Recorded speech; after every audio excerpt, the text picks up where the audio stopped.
I'm wondering whether you can say whether the NATO alliance has seen evidence that China has been providing Russia with any kind of assistance that would help it on the battlefield, whether that's military equipment or MREs, food for troops, anything of that kind. And also with regard to the situation that we saw earlier this week with Russia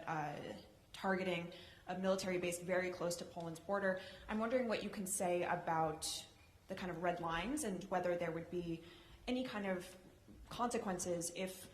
a missile, for example, were accidentally to enter NATO territory or on purpose. Thank you. So NATO's core responsibility, our main responsibility, is to protect and defend all NATO allies, 1 billion people in 30 different countries, and to ensure that we also do that now in a more dangerous security situation in Europe caused by the invasion of Ukraine by Russia. We have increased the presence in the eastern part of the alliance, we have increased the readiness of our troops, and we are deploying more capabilities, especially to the eastern part of the alliance.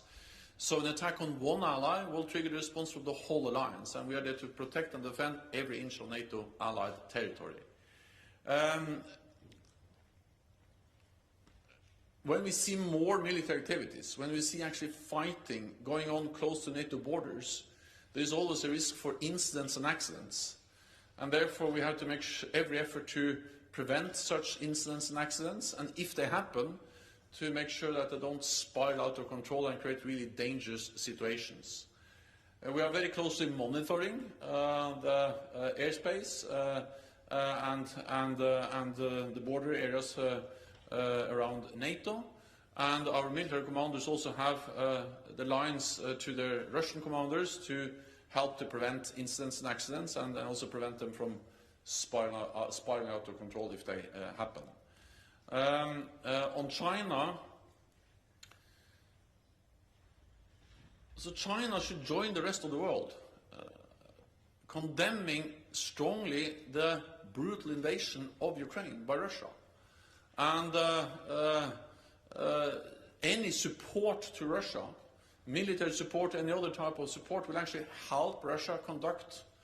a brutal war against an independent sovereign nation, Ukraine, and help them to continue to wage war which is causing death, suffering, and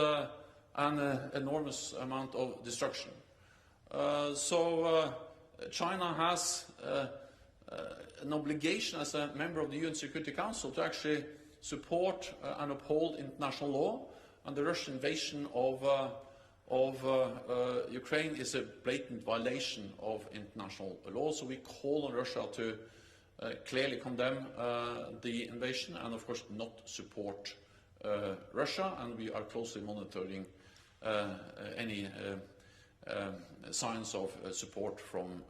China to Russia.